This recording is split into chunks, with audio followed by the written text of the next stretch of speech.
ওকে, তো আজ আমরা কথা বলবো ওপো F19 এই সিরিজটাকে নিয়ে একদম। কারণ কি না, কোম্পানি এটার অফিসিয়াল পোস্টার লঞ্চ করে দিয়েছে, যেটা তোমরা দেখতে পাচ্ছ। এবং হ্যাঁ, এই ফোনটার স্পেসিফিকেশন বাইরে বেরিয়ে চলে এসছে, Indian launch date, Indian price, সব কিছু বাইরে বেরিয়ে চলে এসছে, যেটা তোমাদেরকে এই ভিডিওতে আমি বলবো। তো অবশ্যই ভিডিওটা তোমরা পুরোপুরি দেখতে পারো, খুবই ইন্টারেস্টিং হতে চলেছে ফোন দুটো। প্রত্যেক দিনের মতো নমস্কার বন্ধুরা, welcome back to tech speaker, আমি কৌশিক। আজ আমরা কথা বলবো ওপো F19 এই সিরিজটাকে নিয়ে। চলো দেরি না করে আজকের ভিডিও এখনই স্টার্ট করা যাক। তো প্রথমেই যেটা ওপোর তরফ থেকে পোস্টার এসছে সেটাকে আমরা একবার ভালোভাবে নোটিস করবো এবং দেখবো ফোনটার ফার্স্ট লুক। তো যদি ওপো F19 প্রোর কথা বলি, তো যেটা ফার্স্ট লুক দেখে মনে হচ্ছে সেরকম কোনো চেঞ্জেস নেই ওপো F17 প্রোর থেকে। সেই রকমই ক্যামেরা মডিউল আছে এবং সেই রকমই ব্যাক প্যানেলটা অনেক দেখতে পাচ্ছি। তো এরকমই কিন্তু দেখতে পাচ্ছ ওপো F19 প্রো। কিন্তু ওপো F19 প্রো প্লাস 5Gর যদি কথা বলি, তো হ্যাঁ, এখানে কিন্তু অনেকখানি চেঞ্জেস হয়েছে। ক্যামেরা মডিউলটা বা ক্যামেরা লেআউটটা, এখানে কিন্তু ফ্ল্যাশের যে এলইডিটা রয়েছে তার নিচে কিন্তু 5G ব্র্যান্ডিং রয়েছে। এবং হ্যাঁ, দুটো ফোনেই যেটা কমন আছে সেটা কিন্তু কোনো রকম ফিজিক্যাল ফিঙ্গারপ্রিন্ট সেন্সর দেখতে পাচ্ছি না এবং সাইড মাউন্টেড ফিঙ্গারপ্রিন্ট সেন্সরও দেখতে পাচ্ছি না। তো এটা কনফার্ম যে ইন ডিসপ্লে ফিঙ্গারপ্রিন্ট সেন্সর দুটো ফোনে কিন্তু তোমরা দেখতে পাবে। এরপর ডাইরেক্ট আমরা স্পেসিফিকেশনের কথা বলবো। তো প্রথমে আমরা ওপো F19 প্রো প্লাস 5Gর স্পেসিফিকেশন সম্বন্ধে জেনে নেবো। তো প্রথমে যেটা ডিসপ্লের যদি কথা বলি, তো ডিসপ্লেতে এখানে তোমরা 6.5 ইঞ্চিসের full HD plus AMOLED display দেখতে পাবে। কিন্তু কোনো হায়ার রিফ্রেশ রেট পাবে কিনা সেটার রকম নিয়ে কোনো কনফার্মেশন কিন্তু এখনো পর্যন্ত আসেনি।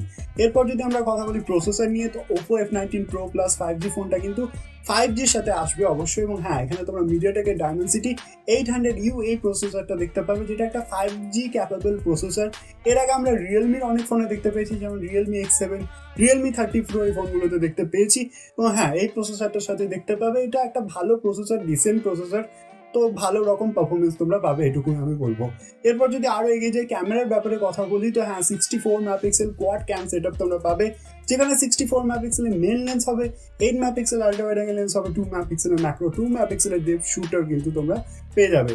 এরপর যদি সেলফি ক্যামেরার কথা বলি, তো এখানে 32 মেগাপিক্সেলের পাঞ্চ হোলের মধ্যে সেলফি ক্যামেরা কিন্তু তোমরা দেখতে পাবে। তো ফোনটা যদি ব্যাটারি ব্যাকআপ এবং চার্জারের ব্যাপারে কথা বলি, তো এখানে 4500 mAh এর ব্যাটারি তোমরা পাবে এবং অ্যাজ ওয়েল অ্যাজ 30 ওয়াটের সুপার হুক চার্জার কিন্তু তোমরা পেয়ে যাবে বক্সের মধ্যে with a type C port.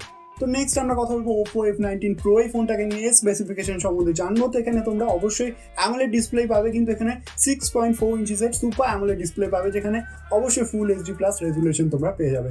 এরপর আরও যদি এগিয়ে যায় ফোনটার ব্যাপারে, ফোনটার যদি কথা বলি ক্যামেরা সেটআপে, তো এখানে 48 মেগাপিক্সেলের কোয়াড ক্যাম পাবে, সেমই হবে 48 মেগাপিক্সেলের মেন এবং 8 মেগাপিক্সেলের আল্ট্রা ওয়াইড অ্যাঙ্গেল, 2 মেগাপিক্সেলের ম্যাক্রো এবং 2 মেগাপিক্সেলের ডেপথ শুটার সেম হবে। এরপর যদি কথা বলি সেলফি ক্যামেরা, তো 16 মেগাপিক্সেলের পঞ্চ হোলের মধ্যে সেলফি ক্যামেরা তোমরা পেয়ে যাবে। এরপর যদি কথা বলি প্রসেসরে, তো এই ফোনটা 4Gর সাথে আসবে এবং হ্যাঁ, মিডিয়াটেক Helio 5 এই প্রসেসরটা কিন্তু তোমরা দেখতে পাবে এই ফোনটার সাথে। এরপর যদি ব্যাটারি ব্যাকআপ এবং চার্জারের কথা বলি, তো এখানে 4250 mAh এর ব্যাটারি তোমরা দেখতে পাবে এবং 30 ওয়াটের সুপার হুক চার্জার বক্সের মধ্যে দেখতে পাবে with the type C port. এবং দুটো ফোনই যেটা কমন হবে সেটা হবে সেন্সর, দুটোতেই ইন ডিসপ্লে ফিঙ্গারপ্রিন্ট সেন্সর তোমরা দেখতে পাবে। এবং হ্যাঁ, দুটোতেই 3.5 হেডফোন জ্যাক তোমরা দেখতে পাবে। এগুলো কিন্তু দুটোতেই কমন থাকছে। এবার আসছি দুটো প্রাইসিং এবং লঞ্চ ডেট নিয়ে। তার আগে আমি তোমাদেরকে বলে রাখি, আমার ভিডিও যদি এতক্ষণ অবধি তোমাদের ভালো লাগে, ভিডিওটা একটা লাইক কিন্তু করতেই পারো। Oppo F19 pro plus 5G সেটার প্রাইসিং কিন্তু মোটামুটি বেস ভেরিয়েন্টটা তোমরা 22K এর মধ্যে ইন্ডিয়াতে দেখতে পাবে, মানে 22,000 টাকার মধ্যে দেখতে পাবে। এবং যেটা ওপো F19 প্রো আছে সেটার মোটামুটি তোমরা 18 থেকে 19,000 টাকার মধ্যে বেস ভেরিয়েন্টটা তোমরা ইন্ডিয়ান মার্কেটে দেখতে পাবে। এই প্রাইসে তোমরা কতটা এক্সাইটেড আমাকে নিচে কমেন্ট বক্সে অবশ্যই তোমাদের ফিডব্যাক লিখতে পারো। এবার যদি বলি যে লঞ্চ ডেটের ব্যাপারে কথা, তো যেটা লিক্সের ব্যাপারে শোনা যাচ্ছে যে এই মাসের মধ্যেই, মানে মার্চ মাসের মধ্যে ইন্ডিয়ান মার্কেটে তোমরা দেখতে পাবে। বাংলাদেশ লঞ্চ ডেট এবং প্রাইসের ব্যাপারে এখনো সেরকম কোনো নিউজ জানা যায়নি। যখনই জানা যাবে অফিসিয়াল ভাবে আমি সেটা অবশ্যই আমার ভিডিওটা আপডেট করে দেবো আমার নেক্সট ভিডিওতে। তার জন্য তোমরা চ্যানেলটাকে সাবস্ক্রাইব করে রাখতে পারো। এই ফোন দুটোকে নিয়ে যখনই কোনো আপডেট আসবে সেটা সবার প্রথম আমার চ্যানেলে পেয়ে যাবে। তো অবশ্যই চ্যানেলটা সাবস্ক্রাইব করো, এটাই বলবো। এবং হ্যাঁ, ভিডিওটা একটা লাইক করে নিচে কমেন্ট বক্সে তোমাদের ফিডব্যাক অবশ্যই দিও। That's all for today, thanks for watching. চলো টাটা।